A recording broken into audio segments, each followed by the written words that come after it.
Neemias 3, diz assim a palavra do Senhor. Quantos encontraram? Neemias fica logo após o livro de Esdras, ok?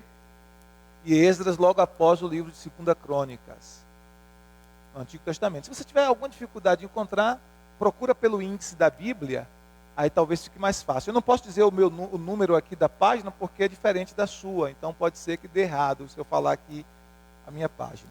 Mas você pode procurar aí pelo índice e você vai encontrar. Neemias capítulo de número 3, a partir do versículo 1. Amém? Glória a Deus. Diz assim: as muralhas da cidade foram reconstruídas da seguinte maneira: Eliasibe, o grande sacerdote, e os seus colegas sacerdotes reconstruíram o portão das ovelhas. Depois o inauguraram e puseram os portões nos seus lugares. Eles reconstruíram as muralhas até a Torre dos 100 e até a Torre de Ananel. Os homens de Jericó construíram o trecho seguinte. Zacur, filho de Inri, construiu o trecho seguinte. O grupo de famílias de Asená construiu o portão dos peixes. Eles puseram as vigas e os portões nos seus lugares e colocaram os trincos e as trancas. As 3 partes seguintes foram construídas por estes homens. A primeira, por Meremote, filho de Urias e neto de Acós. A segunda, por Mesulã, filho de Beraquias e neto de Mesazebel. E a terceira, por Zadok, filho de Baaná. Os homens da cidade de Tecoa construíram o trecho seguinte, mas os homens importantes da cidade não quiseram fazer o trabalho braçal que os mestres de obra mandaram. Joiada, filho de Pazéia, e Mesulã, filho de Bezodias, reconstruíram o portão velho. Eles puseram as vigas e os portões nos seus lugares e colocaram os trincos e as trancas. Amém? Deixa sua Bíblia aberta nesse texto, porque a gente vai voltar para ele várias vezes nessa noite, ok? Estenda as suas mãos em minha direção, peça que o doce Espírito Santo possa falar ao nosso coração hoje à noite, através da sua preciosa e bendita palavra. Pai, eu me coloco diante do Senhor nessa noite, reconhecendo quão necessitado de Ti eu sou, e eu te peço, Senhor, usa a minha vida como instrumento do Senhor. Coloca a Tua palavra na minha boca, e que cada um dos Teus filhos que vieram receber a Tua palavra nessa noite, sejam ministrados pela Tua palavra, sejam edificados pela Tua palavra, que os Teus filhos recebam nessa noite a alegria do Teu Espírito Santo, que os Teus filhos sejam ministrados nessa noite, e que o Senhor fale de forma preciosa, profunda e específica aos seus corações. No bendito nome de Jesus, Senhor, que nessa noite, por meio da Tua palavra, o Senhor possa construir coisas grandes em nosso coração, em nosso interior, que nessa noite, por meio da Tua palavra, o Senhor traga libertação de cadeias espirituais, de algemas emocionais, ou mesmo físicas, que nessa noite o Senhor possa quebrar grilhões espirituais por meio da Tua palavra, e que por meio da Tua palavra nós sejamos plenamente livres no nome de Jesus, para Te servir com inteireza de coração. Nós oramos no bendito nome de Jesus, para a glória e honra do Teu nome. Amém e amém. Quantos de vocês têm um grande sonho? Um grande sonho. Um sonho que é maior do que você mesmo. Segura aqui, meu amor, por favor. Tu vai pegar com certeza. Não pode cair no chão. Amém? Então assim, todos nós temos um grande sonho, que é maior do que nós mesmos, um sonho que a gente sabe que esse sonho é impossível de ser realizado, a não ser que nós experimentemos uma intervenção do céu. Quantos têm um sonho assim? Eu sei que para esse sonho se tornar realidade, só se o Senhor intervir, só se Deus agir, só se Deus fizer algo extraordinário e glorioso. No texto que nós lemos, Deus colocou um sonho extraordinário no coração deste homem chamado Neemias. Neemias foi um dos homens que Deus usou para reconstruir os muros de Jerusalém. E para que você entenda o contexto, o povo de Israel passou um período de 70 anos. Quantos anos? 70. 70 anos não é pouco tempo, 70 anos é muito tempo. Eu tenho 42 anos, sou um menino ainda, mas já é muito tempo, já vivi muito tempo. E espero, em nome de Jesus, que ainda tenho muito tempo pela frente, né? Que eu possa viver igual a minha vozinha viveu, 101 anos. Mas eu, com 42 anos, estou mais ou menos no meio, né, desse intervalo de 70 anos. 35 seria exatamente a metade. Mas estou um pouquinho da metade. E eu já vivi muitas coisas nessa minha vida durante 42 anos, já tive muitas experiências, já vivi muitas histórias. Então 70 anos é um período muito longo. Concorda comigo? É uma vida inteira. E a Bíblia diz então que o povo de Israel, eles foram levados como cativos, como prisioneiros para uma terra distante, para o império da Babilônia. E ali na Babilônia eles ficaram durante 70 anos por causa dos seus pecados contra Deus, de idolatria, de feitiçaria, de apostasia espiritual. Eles passaram um período de 70 anos. E Deus prometeu através do profeta Jeremias que com 70 anos esse cativeiro iria terminar. E Deus iria então trazer o povo de volta para a terra. E Deus usou vários processos e vários meios para isso, inclusive pessoas, inclusive reis. Um dos reis que Deus usou foi o rei Ciro, que permitiu que o povo de Israel voltasse, o povo de Judá voltasse. Só que quando eles voltam para a terra deles, para a nação de Israel, a terra estava devastada. Havia pobreza, miséria por todos os lados. A terra estava destruída, a terra estava desolada. O templo do Senhor, que havia sido construído por Salomão, que representava a glória de Deus sobre a nação, o templo do Senhor havia sido destruído, havia sido queimado, estava em ruínas. Os muros que circundavam Jerusalém, para que você entenda, todas as cidades antigas, as grandiosas cidades antigas, elas eram cercadas por muralhas, elas eram cercadas por muros, e esses muros protegiam aquela cidade de invasões inimigas, porque naquela época, um reino invadia um outro reino com muita facilidade. Então, para proteger, para prover um meio de proteção extra para a cidade, as cidades eram cercadas, elas eram protegidas com grandes muralhas, com fortes muralhas. Só que quando eles chegam lá, as muralhas estão derrubadas, os muros de Jerusalém estão caídos, significando que eles não tinham proteção, que qualquer inimigo poderia invadir a terra novamente a qualquer momento. Então eles encontram miséria, eles encontram desolação, eles encontram sofrimento por toda parte, pouquíssima gente lá, pouquíssimas pessoas, e as pessoas que ali estavam muito pobres, paupérrimas. Eles encontram o templo do Senhor totalmente devastado e os muros destruídos. Então Deus começa a colocar e a mover pessoas, a mover profetas, a mover homens de Deus, para fazer uma verdadeira reforma, uma transformação em todo o contexto, na economia, na política, no governo, na questão religiosa, na proteção da cidade. Deus está usando várias pessoas. Usou profetas como Ageu, como Zacarias, como o próprio profeta Malaquias, que foram profetas pós-exílicos, profetas que foram usados por Deus para animar o povo, para que eles retomassem o ânimo e a coragem depois de um tempo tão extremo de sofrimento. E mesmo assim, quando chegam à sua cidade, encontram a cidade devastada, a terra devastada, e Deus usou vários profetas para animar o povo, para que eles pudessem ter forças para recomeçar, ter forças para reconstruir, e por meio da palavra Deus começa a animar.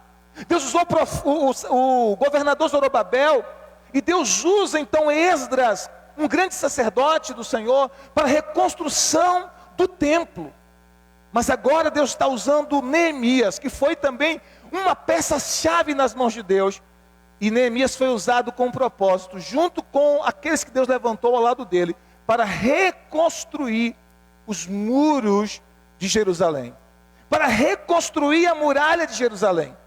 Queridos, isso era um sonho aparentemente impossível, a não ser que eles experimentassem uma intervenção de Deus. Seria impossível aquela realização daquele sonho, construir uma muralha tão grande. em proporções tão gigantescas, em tão pouco tempo, porque eles concluíram a obra, diz a Bíblia, em 52 dias. Então eles precisavam de algo grande, de algo sobrenatural do Senhor. E o que a gente vai aprender aqui em Neemias capítulo 3? Que para realizarmos grandes sonhos, nós precisamos de pessoas de Deus conosco. Porque ninguém conquista grandes sonhos sozinhos. Nós não podemos conquistar grandes sonhos sozinhos. Nós precisamos de pessoas ao nosso lado na conquista desses grandes sonhos. Nós precisamos de pessoas que estejam ao nosso lado para conquistar os sonhos grandiosos e extraordinários que Deus colocou em nosso coração. E Neemias capítulo 3 nos fala sobre isso. O que a gente pode aprender nesse texto? Se você tem um grande sonho, primeira coisa, divida esse grande sonho em pequenas outras metas e alvos. Divida esse grande sonho em outras pequenas metas e alvos. Qual é o seu grande sonho? Então você precisa ter pequenas metas e alvos diários, metas e alvos mensais, metas e alvos trimestrais, semestrais, anuais, até que você alcance o seu grande sonho. Aquele grande sonho. Por exemplo, um dos meus alvos para a minha vida espiritual é ler a Bíblia pelo menos 4 vezes durante o ano. Ler a Bíblia pelo menos 4 vezes durante o ano. Esse é o meu alvo anual. Mas para que eu leia a Bíblia pelo menos 4 vezes durante o ano, eu preciso lê-la pelo menos 14 capítulos diários. Porque se eu não fizer isso, eu não vou cumprir essa meta que é um sonho para o ano todo. Então eu preciso fazer isso. Todos os dias, separar esse tempo para ler pelo menos 14 capítulos da Bíblia. E aí eu vou separando o meu tempo, pela manhã, à tarde, à noite, vou discipulando, encontrando tempo no tempo, achando tempo, buscando tempo para fazer essa meta menor da leitura de 14 capítulos, para que eu alcance a meta maior, que é ler 4 vezes a Bíblia no ano. No seu caso, você pode estabelecer uma meta de leitura uma vez por ano, e aí você basta ler aproximadamente 4 capítulos por dia, e aí em um ano você terá lido a Bíblia toda, de Gênesis a Apocalipse. É só um exemplo, mas isso pode servir para qualquer outra área. Qual é o teu grande sonho? Qual é o teu grande sonho? Comece com pequenos alvos. Uma jornada de quilômetros começa com pequenos passos. Não é verdade? Sim ou não? Sim. Há 4 anos atrás, aproximadamente, nós estávamos sonhando em construir esse templo. E nós estávamos no templo menor aqui no fundo, que hoje a gente vai reformar para as crianças. E eu estava sonhando com a construção desse templo. E comecei a orar por isso, comecei a injetar ânimo e fé no coração dos irmãos. Comecei a visualizar isso. E muitas vezes eu vim aqui para o fundo, não tinha nada construído aqui, só tinha área. E eu fechava os meus olhos e eu via exatamente como está, não como está agora, mas como vai ficar ainda. Porque tem muitas coisas que a gente vai fazer. Eu não via como está nesse momento. Eu já via como ele vai ficar daqui a alguns dias, algum tempo. Amém? E eu começava a visualizar, começava a ver. Eu me lembro que às vezes eu parava ali no fundo e olhava para cima. E com os olhos da mente, do coração, da fé, eu dizia, puxa vida, ficou alto. Porque se você for lá no fundo, você vai ver pela parte de trás, que de lá é muito alto, né? Tem mais de 8 metros de altura pela parte de fora. Por causa do alicerce lá que é muito alto. Então eu olhava assim e falava, meu Deus, como ficou alto isso aqui, uau! E eu consegui enxergar aquilo pelos olhos da fé. Só que a gente foi dando passos. A gente não tinha um centavo para começar a construção. A gente não tinha um centavo. Fui ao engenheiro da cidade, ele disse, olha, a obra, uma avaliação bem simples, bem simples, essa obra fica em torno, olha só, há aproximadamente 8 anos atrás ele disse isso. 8 a 9 anos atrás. Ele disse, vai ficar em torno de 150 mil reais. Isso há 9 anos atrás. Então de lá para cá muita coisa mudou, né? Seria, acho que o dobro hoje. Vai ficar em torno disso. E eu quero dizer uma coisa para o senhor, pastor. Ele falou comigo. Se o senhor tiver só uns 20 ou 30 mil para começar, nem começa. Nem começa, porque o senhor precisa estar com esse dinheiro, pelo menos aí uns 100 mil já em mão, encabeçado, porque 20 ou 30 mil é muito pouco para o senhor pensar em começar. E eu ri comigo mesmo, e tinha um rapaz que foi comigo lá no engenheiro, e eu pensei assim, uau, se ele soubesse que eu não tenho 20 mil, que eu não tenho 10 mil, que eu não tenho 5 mil, na verdade que eu não tenho nem R$ 1.000 para dar início a essa obra. Eu fui lá pela fé, eu não tinha nem R$ 1.000 em caixa, eu não tinha nada. E nós começamos a dar primeiros passos. Vendendo algumas coisas, arrecadando alguns recursos junto com a igreja. Depois a gente ganhou algumas coisas, fizemos um sorteio. Quem se lembra disso? Quem se lembra? Ontem, quando a pastora disse que ganhamos um outro bezerrinho, eu lembrei que no início dessa obra nós também ganhamos um bezerrinho. Quem lembra? E nós sorteamos também, né? Um irmão aqui da cidade nos doou.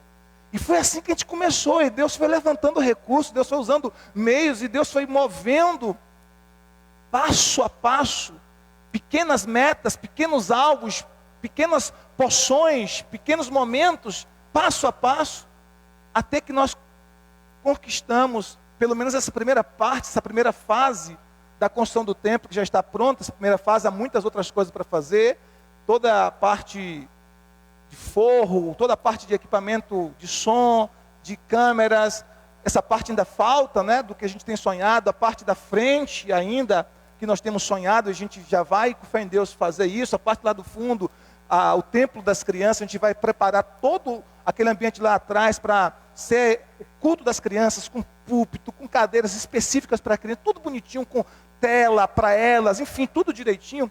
Quer dizer, tem muita coisa ainda, mas essa primeira fase a gente conquistou, mas um passo de cada vez, pequenas metas diárias, pequenos alvos para o mês, pequenos alvos para o trimestre, e a gente foi conquistando passo a passo. Quantos estão entendendo o que eu quero dizer? Quantos estão entendendo? Diga amém. Quando a gente vê e estuda esse texto, eles tinham algo muito grande, um sonho muito grande, que era a construção daquela muralha, construir todo aquele muro para proteger a nação de Israel, para proteger Judá. E eles vão passo a passo, cada um com uma missão específica, restaurando uma porção específica do muro. Cada um daquela equipe ali, cada pessoa que fez parte daquele projeto, restaurando uma parte específica daquele muro. Não foi feito todo de uma vez, de um momento só, de um momento único, mas passo a passo, até que todo muro, até que toda a muralha de proteção de Judá, de Israel, estivesse pronta. Então a primeira coisa que a gente vai entender, se a gente tem um grande sonho, um grande alvo, a gente precisa dividir esse sonho, esse grande sonho, em pequenas metas, em pequenos alvos, em pequenas porções. Vocês estão entendendo o que eu quero dizer? Eu creio que o Espírito Santo está falando com alguém aqui.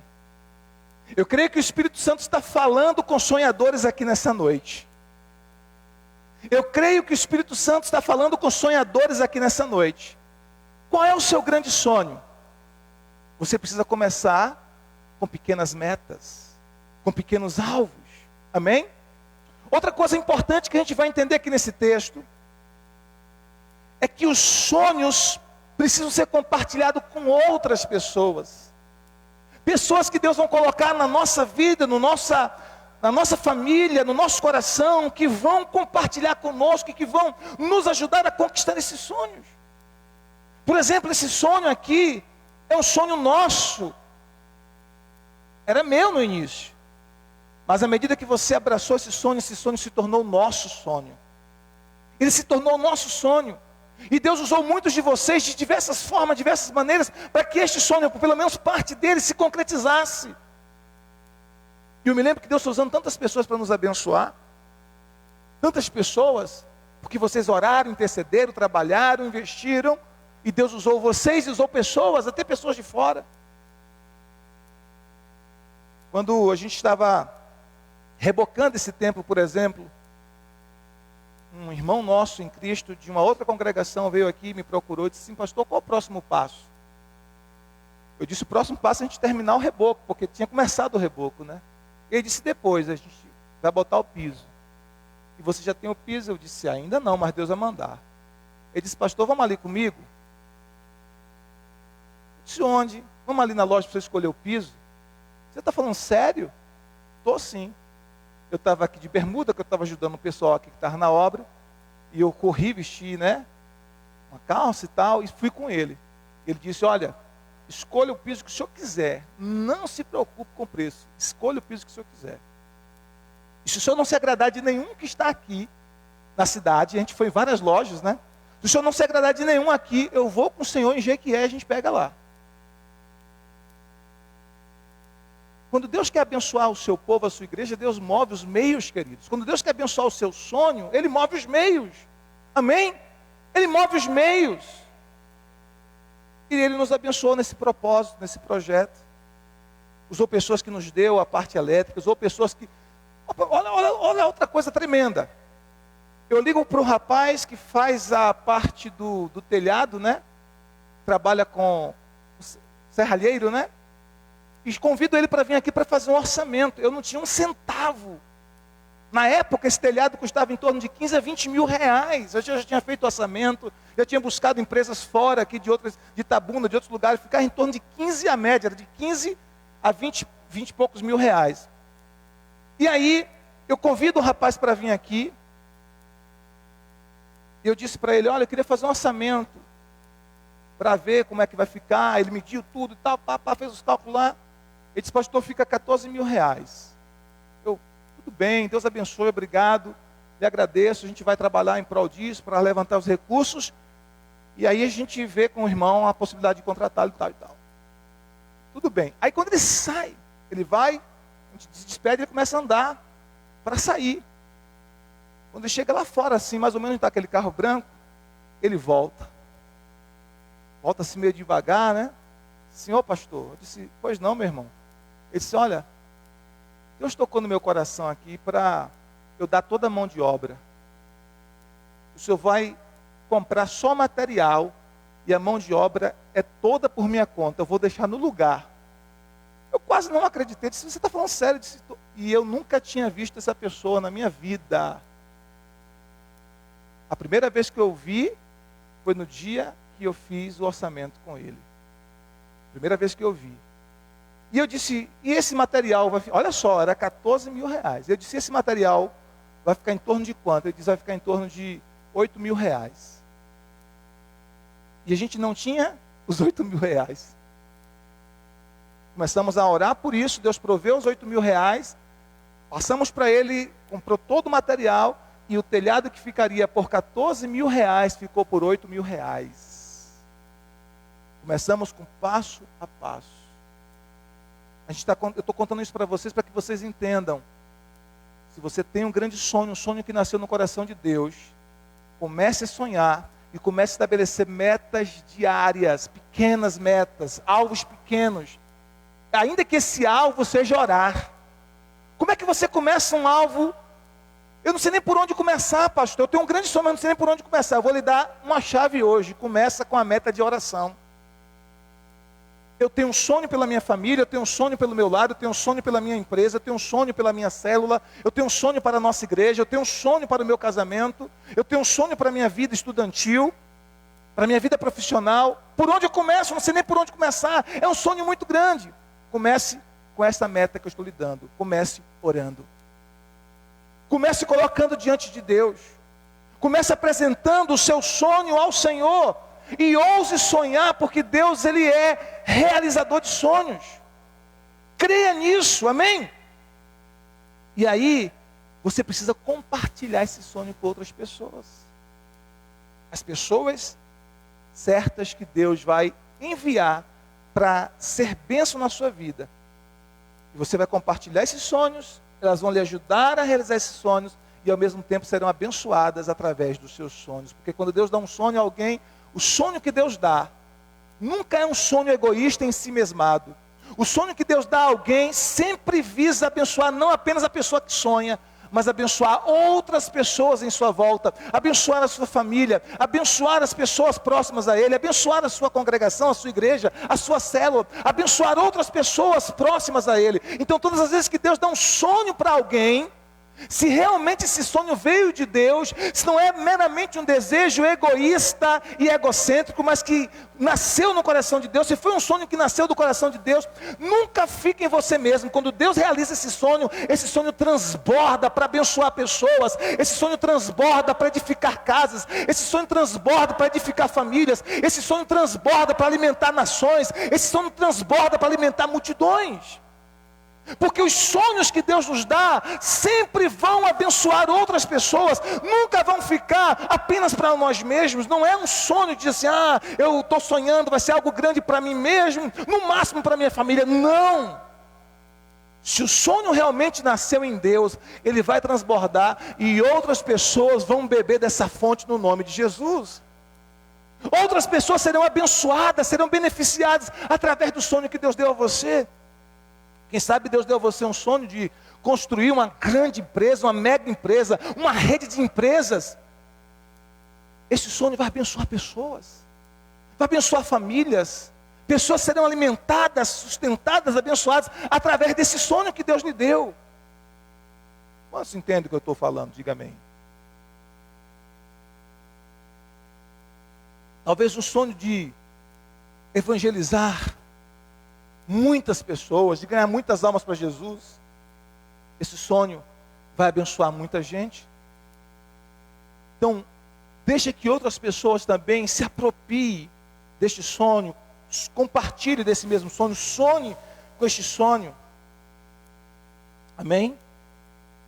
Deixa eu dizer assim, verso 10, Gedalias, filho de Arumaf, construiu o trecho seguinte perto da sua casa. Atos, filho de Asabneias, construiu o trecho seguinte. Malquias, filho de Ari, e Assub, filho de Paate, Moabe, construíram o trecho seguinte, a Torre dos Fornos. E se você for ler, aquele sonho que estava no coração de Neemias, agora se tornou uma propriedade também de cada uma dessas pessoas que está aqui no capítulo 3. Eu queria que em casa, com calma, com paciência, você pudesse ler o capítulo 3. Não deu tempo para preparar para você esse estudo ainda, como eu preparo todo domingo, porque você sabe, ontem e hoje foi uma corre-corre para a gente. Ontem a gente foi dormir mais de 3 horas da manhã, preparando a reunião de hoje pela manhã. Tivemos reunião, foi uma correria, saímos daqui já era mais de 1 e pouca da tarde, né, Vera? Mas foi bênção. À tarde separei para estudar a ministração de hoje à noite, mas até amanhã eu mando essa palavra para você, amém? E eu queria que você estudasse esse capítulo com paciência, com calma, vendo cada uma dessas expressões que aparecem aqui. O texto então nos diz que esses sonhos, eles foram compartilhados. Este sonho foi compartilhado.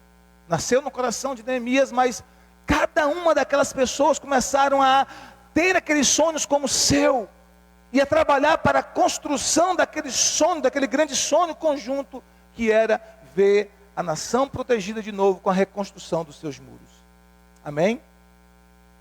Terceira verdade que a gente aprende nesse texto: organize esse trabalho da conquista do seu sonho em volta de relacionamentos. Como eu disse, nós não conquistamos nenhum sonho sozinho. Nós não fazemos nada grande sozinhos. Olha o que o texto diz, versículo 13, acompanhe comigo. Anum e os moradores de Zanoa reconstruíram o portão do vale. Eles puseram os portões no lugar, colocaram os trincos e as trancas e consertaram 500 metros de muralha até o portão do lixo. Agora no versículo de número 1, diz o seguinte, verso 1. As muralhas da cidade foram reconstruídas da seguinte maneira: Eliasibe, o grande sacerdote, e os seus colegas sacerdotes, ou seja, os seus colegas sacerdotais, reconstruíram o portão das ovelhas. Ele não fez só. Eles fizeram em torno de relacionamentos. Versículo de número 2 também diz a mesma coisa.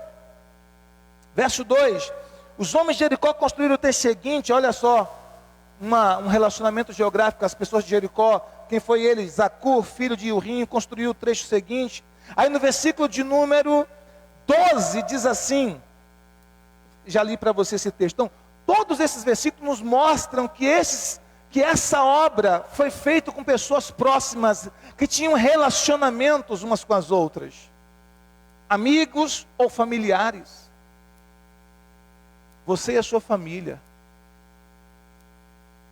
vão construir grandes coisas para Deus em nome de Jesus Cristo. Você e a sua família verão grandes sonhos de Deus se realizando, se tornando realidade. Você recebe isso?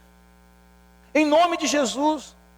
Nós como igreja, como irmãos em Cristo, precisamos cooperar para que os sonhos de Deus, os sonhos que Deus nos deu, como corpo espiritual, como igreja, se tornem realidade. Sonhos de ver a igreja crescendo, almas sendo salvas, famílias sendo restauradas, casamentos sendo restaurados, jovens sendo libertos das drogas, da prostituição, da imoralidade sexual, se voltando para Deus. Sonhos que Deus tem nos dado como igreja, de ver o reino de Deus se expandindo e alcançando novas pessoas, e alcançando outras pessoas. Este sonho não pode ser um sonho apenas meu, ou de Jude, minha esposa, da pastora, mas precisa ser um sonho de todos nós como igreja. Quantos estão entendendo? Diga amém. Então esses sonhos precisam ser construídos em volta de relacionamentos que nós temos uns com os outros. Nós precisamos desenvolver então, essa é a quarta lição, esse espírito de equipe, de unidade, entendendo que nós somos um corpo espiritual e que nós precisamos estar juntos para conquistar esses sonhos de Deus. Na família a mesma coisa. É preciso que a família esteja junta para conquistar os grandes sonhos de Deus. Entender que esse trabalho é um trabalho de cooperação e não de competição. Nós precisamos estar cooperando uns com os outros e não competindo uns com os outros.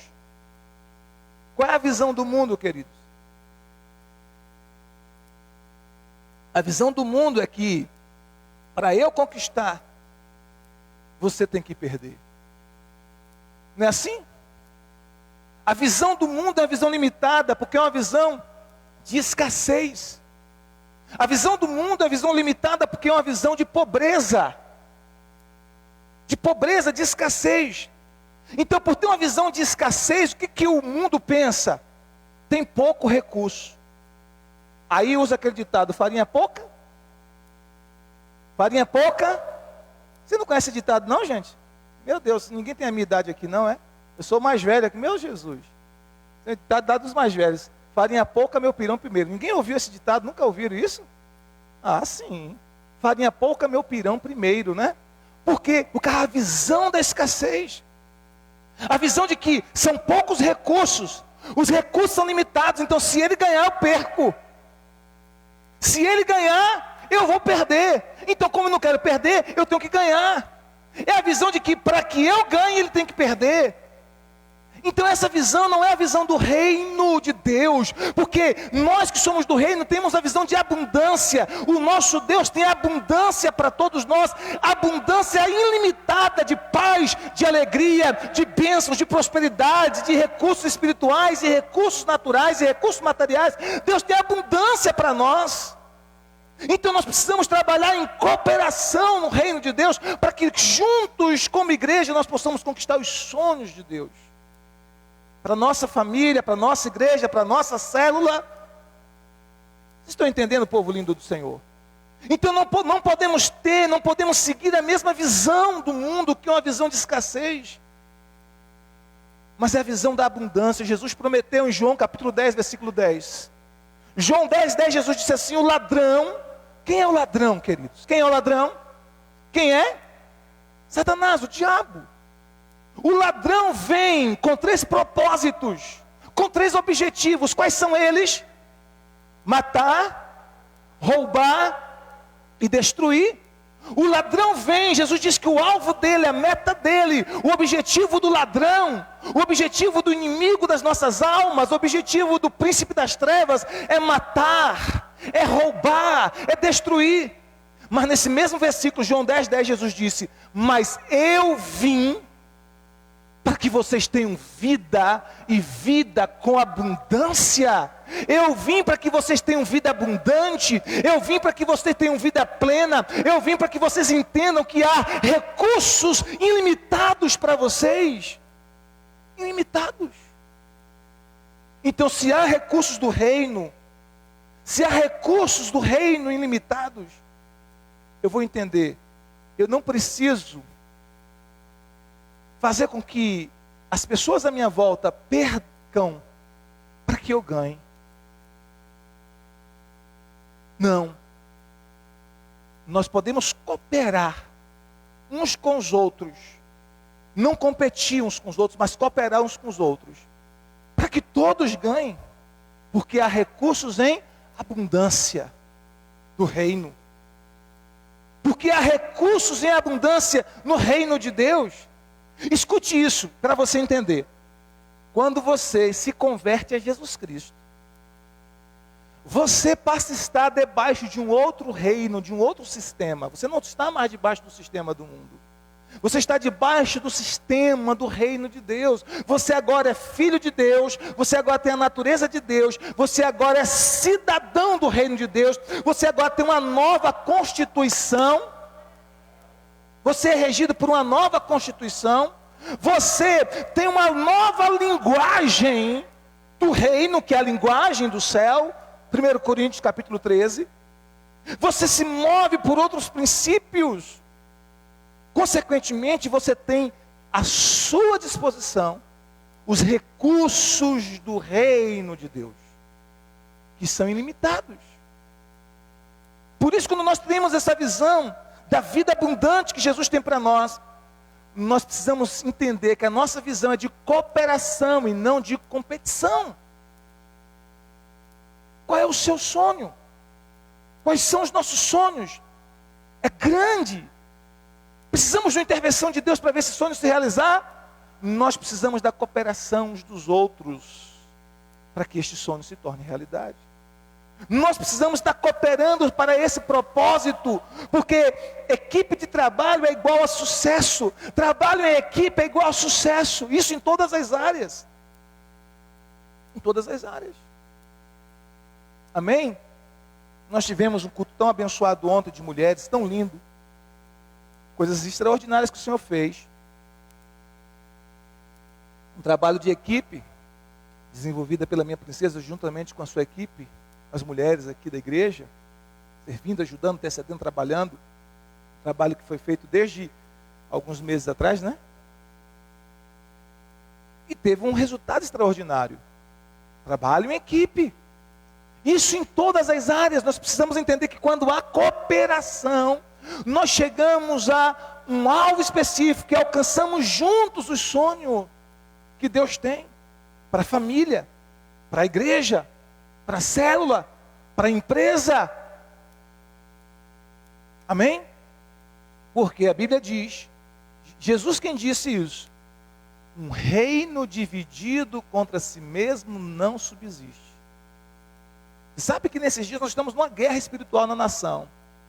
Uma guerra na nação. Por quê? Porque a nação estava dividida.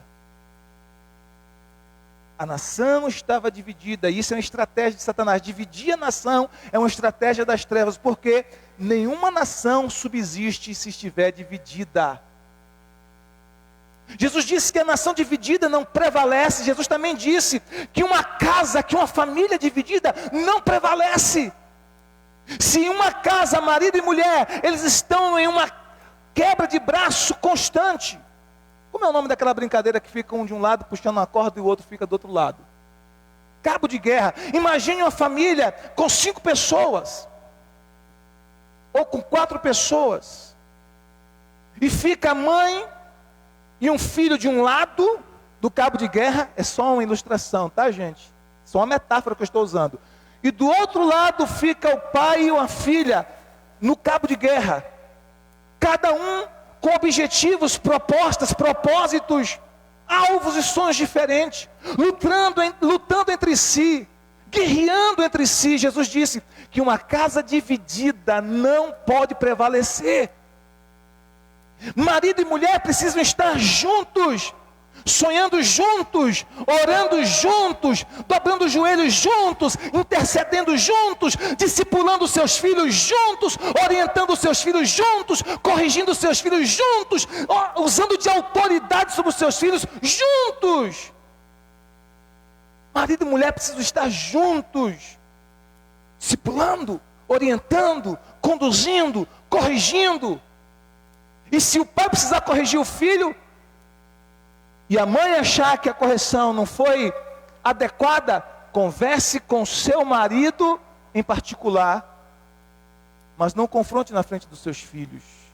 Os seus filhos precisam ver vocês juntos e unidos, no mesmo propósito.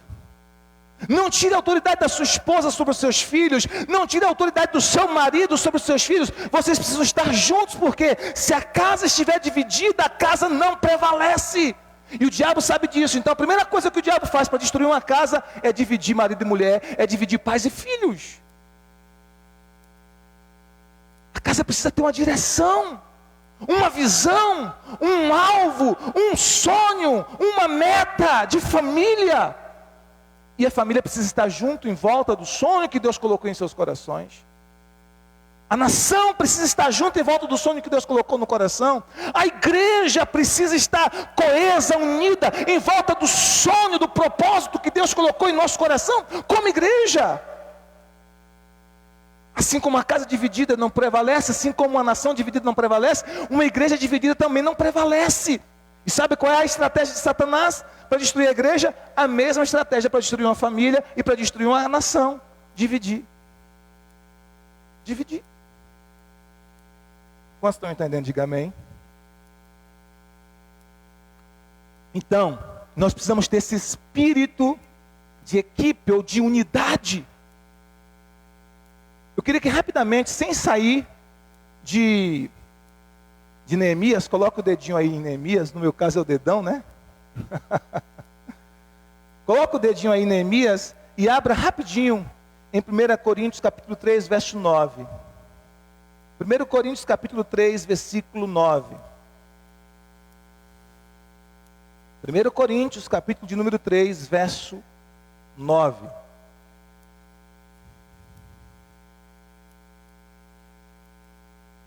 Quantos acharam? Digo amém. 1 Coríntios, capítulo 3, versículo 9. Olha o que Paulo diz, o apóstolo Paulo. Porque nós somos companheiros de trabalho no serviço de Deus, e vocês são o terreno no qual Deus faz o seu trabalho. Estou usando a linguagem da Bíblia, nova tradução da linguagem de hoje, que usa um português contemporâneo. Talvez a sua tradução seja um pouquinho diferente da minha, ok? Talvez a sua Bíblia use um português mais antigo, a minha traz um português bem mais claro. Olha o que diz: porque nós somos companheiros de trabalho no serviço de Deus. Nós somos o quê? Companheiros de trabalho. Nós não somos competidores. Nós somos companheiros de trabalho no serviço de Deus. Diga glória a Deus. O trabalho de Deus precisa ser feito em parceria. Jesus construiu um grande sonho a partir de uma pequena célula de 12 pessoas. Se você tem um grande sonho, você também vai precisar estar em uma pequena célula, em uma célula, para receber encorajamento, para receber ânimo, para receber palavra de ânimo, para receber instrução da palavra, para que este sonho grande que Deus colocou no seu coração se realize. Então foi a partir daquela pequena célula, 12 pessoas, 12 discípulos, que Jesus incendiou o mundo com o Evangelho. Sabe por que você sabe por que o Evangelho chegou até mim e você? Mais de 2000 anos depois de Jesus ter vindo a essa terra, com perseguição, com morte, discípulos eram mortos à espada, discípulos eram lançados nas arenas, de onde os leões os comiam vivos, eram queimados na fogueira, e apesar de toda a perseguição e morte que eles enfrentaram, o Evangelho chegou até nós, o Evangelho espalhou-se pelo mundo, e há mais da metade, mais de um terço da população mundial que professa a sua fé em Cristo Jesus. Mais de um terço da população mundial que professa a sua fé em Cristo Jesus. Isso é mais de 2 bilhões de pessoas no mundo que professam sua fé em Jesus. E quantos ele começou? Com 12. Jesus começou com quantos? Com uma célula de 12. Mas um sonho de alcançar as multidões, de impactar as multidões, de ver multidões sendo salvas, sendo restauradas, sendo transformadas pelo poder do Evangelho de Cristo. Mas ele começou com 12. Com 12.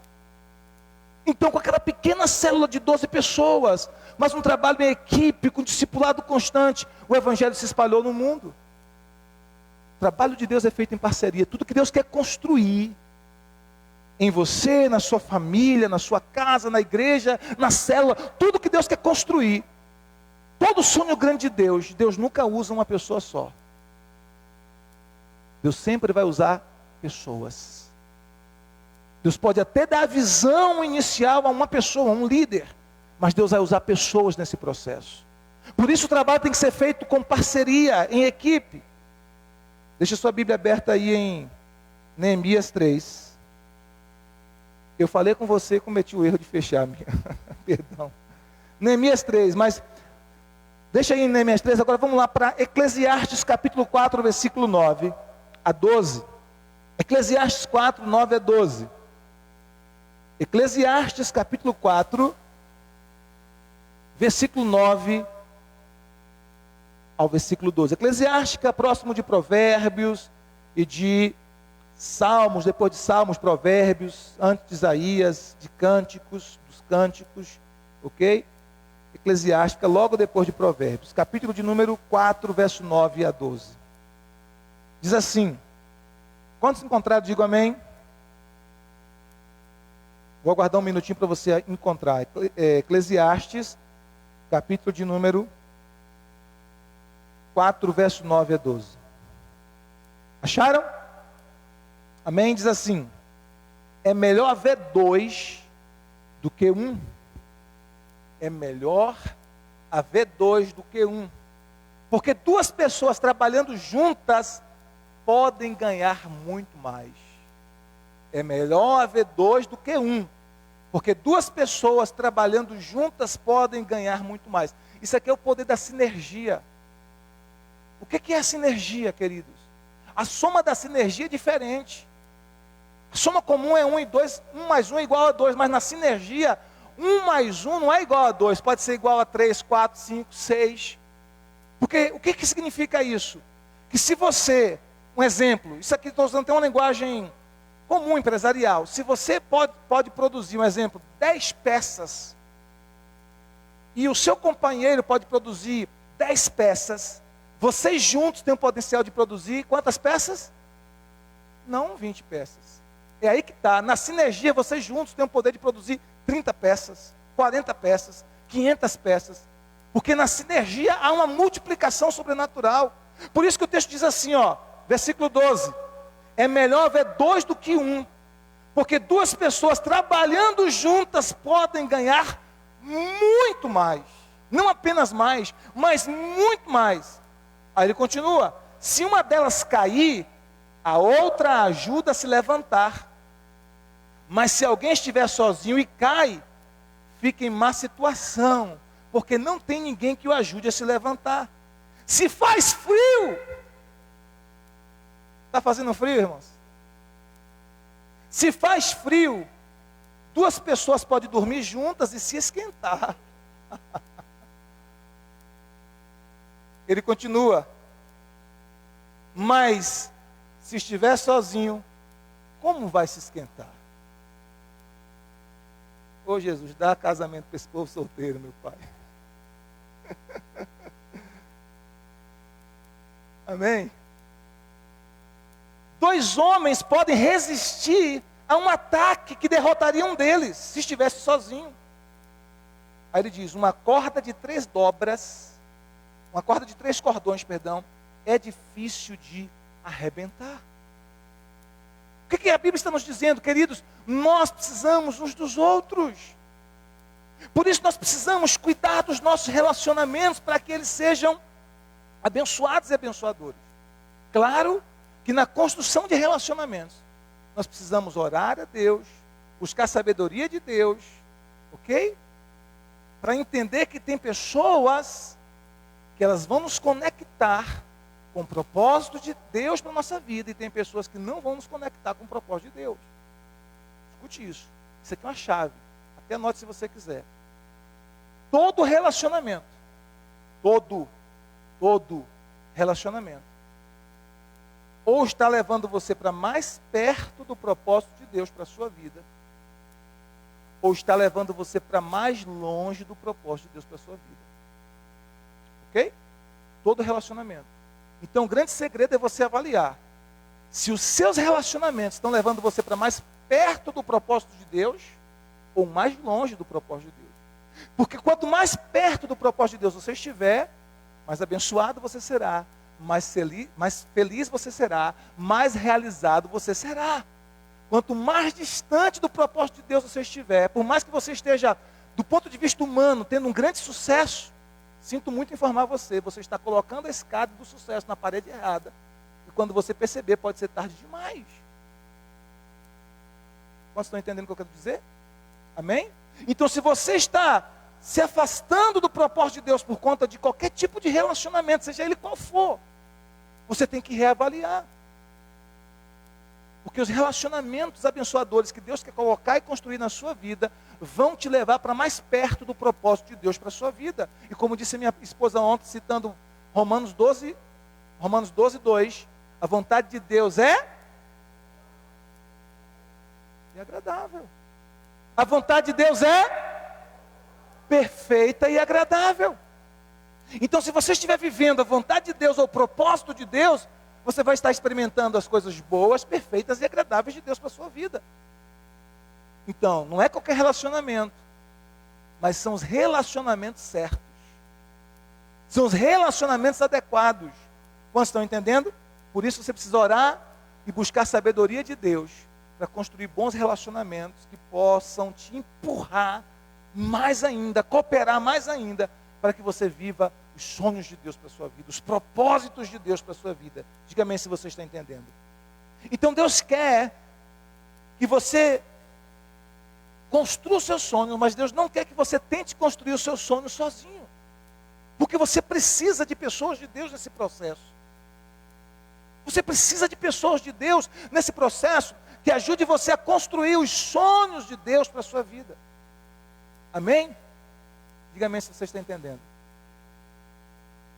A quinta verdade que a gente vai aprender nesse texto: ame todas as pessoas, mas invista naqueles que estão dispostos. Vou repetir: ame todas as pessoas, mas invista naqueles que estão dispostos. Neemias 3, verso 5. Olha o que diz. Neemias 3, verso 5. Tornei a tirar de Neemias. Olha só o que diz, verso 5. Neemias 3, versículo de número 5. Os homens da cidade de Tecoa construíram o trecho seguinte: mas os homens importantes da cidade não quiseram fazer o trabalho braçal que os mestres de obra mandaram. Então esses homens aqui que se julgavam muito importantes, eles não estavam dispostos a servir. Eles não estavam dispostos a trabalhar. Eles não estavam dispostos a fazer o trabalho braçal, porque eles tinham que trabalhar de forma braçal mesmo para a reconstrução do muro. E tinham sacerdotes fazendo isso.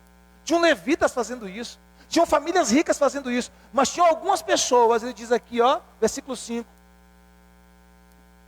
Os homens que se julgavam importantes da cidade de Tecoa, não quiseram fazer o trabalho braçal que os mestres de obra mandaram. Eles não estavam dispostos. Então aqueles que não estão dispostos a cooperar com os sonhos que Deus deu para você, ame-os. Ame-os. Mas não invista os seus sonhos neles. Porque senão você vai se frustrar. Essa foi a estratégia de Jesus. Eu te pergunto, Jesus amou todas as pessoas, sim ou não? Jesus amou todas as pessoas, sim ou não? Jesus ama todas as pessoas, sim ou não? Sim. Jesus amou todas as pessoas, Jesus ama todas as pessoas. Não existe ninguém que Jesus não ame. Jesus amou todas as pessoas. Jesus alimentou 5.000 homens, além de mulheres e crianças, uma média de 20.000 pessoas. Jesus alimentou 20.000 pessoas.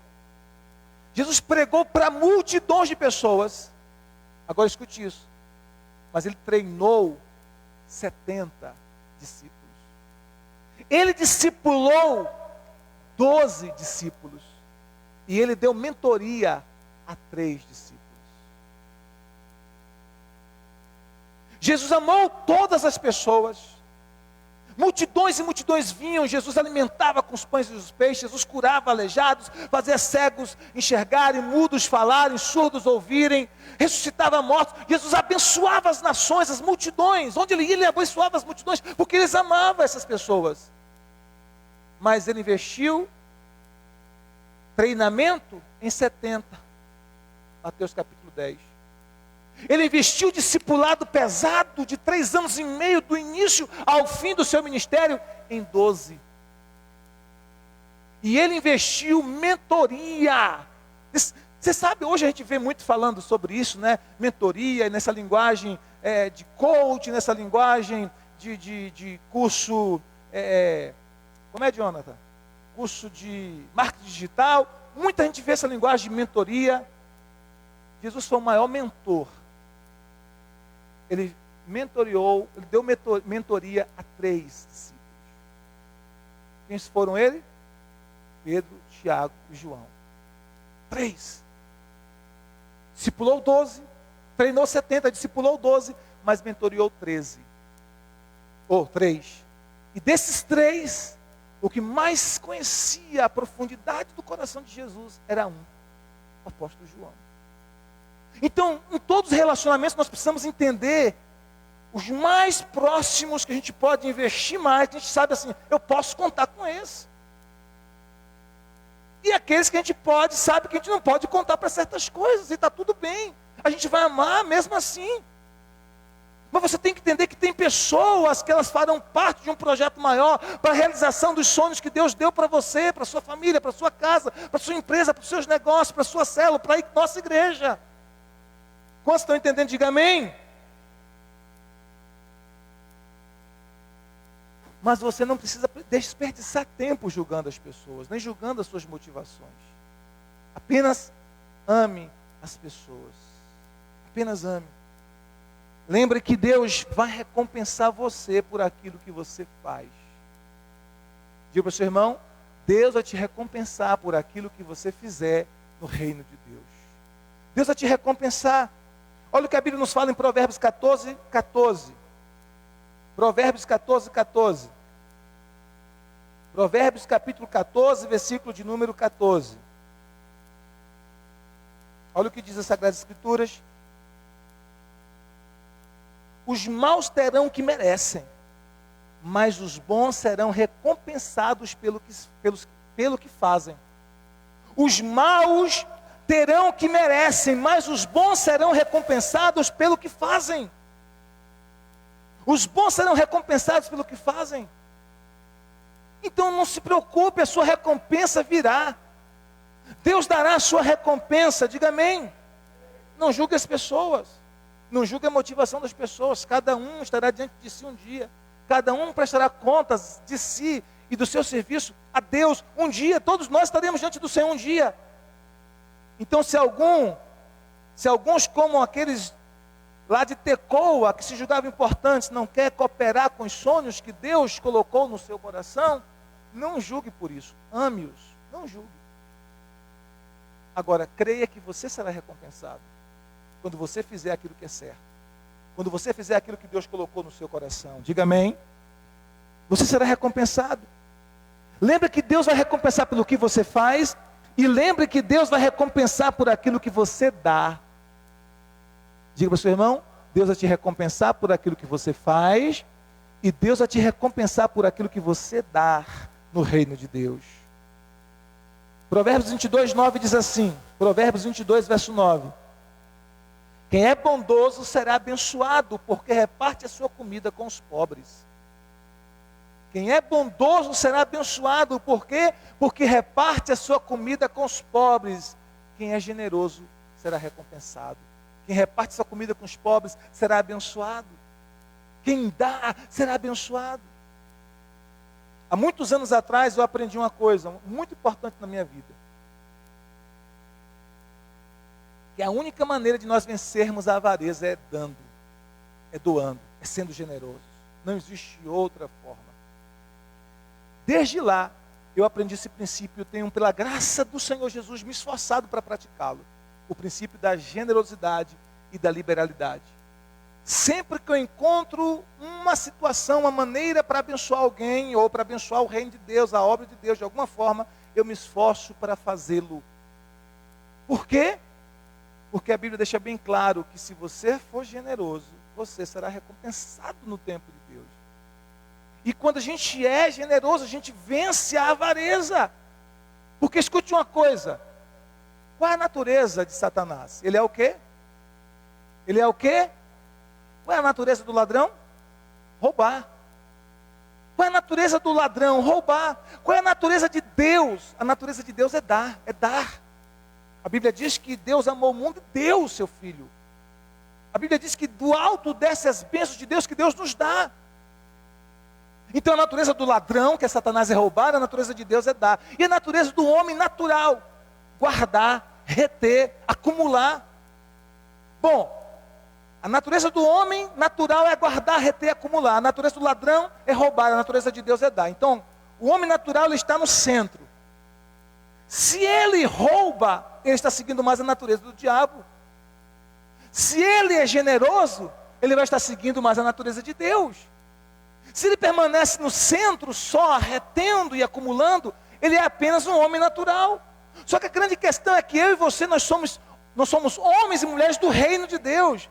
Como eu disse no início dessa mensagem, nós estamos debaixo de um outro governo, de um outro princípio, que é o reino de Deus. Então, se nós somos de Deus, e se nós recebemos uma nova natureza, deve pulsar em nosso coração o desejo de semear, de contribuir, de abençoar, de ser generoso com tudo que nós temos e com tudo que nós somos. Com o nosso tempo, com as nossas habilidades, com os nossos dons, com os nossos recursos financeiros, com a nossa casa, com o nosso carro, com a nossa família, com tudo que nós temos. Por que eu uso o meu carro para cima e para baixo para ajudar os irmãos, para fazer a obra de Deus? Por quê, irmãos? Porque eu entendi esse princípio. Meu carro está precisando de um outro. Eu estou orando a Deus para Deus mandar no tempo certo. Porque porrada. Servindo a Deus, servindo os irmãos, servindo a igreja. Amém? Mas eu entendi o seguinte. Tudo que Deus me deu é para servir. Tudo que Deus me deu é para servir. É para servir. É para servir. Vocês estão entendendo, amados de Deus? Então, seja generoso. Tudo que você tem, que Deus lhe deu é para você servir ao reino de Deus, servir à obra de Deus. E quando eu falo servir à obra de Deus, não estou me referindo ao espaço físico que nós congregamos apenas. Eu estou falando do reino de Deus, e o reino de Deus é pessoas, é vidas, são pessoas. Amém, gente? Então, sirva, seja generoso, contribua. Sua vida deve contribuir. Você existe para contribuir, para compartilhar, para semear, para abençoar pessoas. Ninguém será honrado por ser um egoísta ou alguém centrado em si mesmo. Ninguém será honrado por ser uma pessoa egoísta ou centrada em si mesmo. Ninguém. Agora escute o que eu vou dizer para você. Você sabe quanto tempo foi escrito esse texto aqui? Há mais de 3.000 anos atrás. Mais de 3.000 anos atrás. E Deus fez questão de registrar o nome dessas pessoas um por um. Como um memorial para gerações futuras, como um memorial eterno. Quem foi essas pessoas que têm o seu nome registrado aqui em Neemias 3? Foi todas as pessoas que arregaçaram as mangas e trabalharam para o reino de Deus. Todas as pessoas que arregaçaram as mangas e trabalharam para a construção daquele sonho de ver a cidade protegida das nações inimigas, de ver aquele sonho de ver os muros de Jerusalém construídos novamente. Mais de 3.000 anos atrás. Você pode até não entender esses nomes, você pode até achar esses nomes feios, você pode até dizer assim, olha, eu nunca daria um nome desse a um filho meu ou a uma filha minha.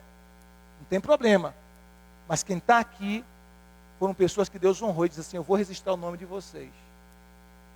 Por que talvez daqui a 1000 anos o seu nome vai ser feio? Sim ou não? Se a gente fizer a história hoje, talvez daqui a 1000 anos, assim, Josivaldo, que nome feio é esse? Josivaldo, como é que bota o nome de um filho de Josivaldo?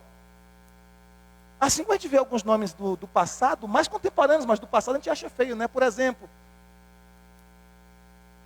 Vera fez, não fala não, né, Vera? Vai que tem alguém assim. Mas eu acho que não tem ninguém com o nome Tertuliano, tem? Tertuliano? Não? Eu lembro de uma história agora, eu vou contar isso aqui só para um parêntese, né? Um pastor, o nome dele era Benedito.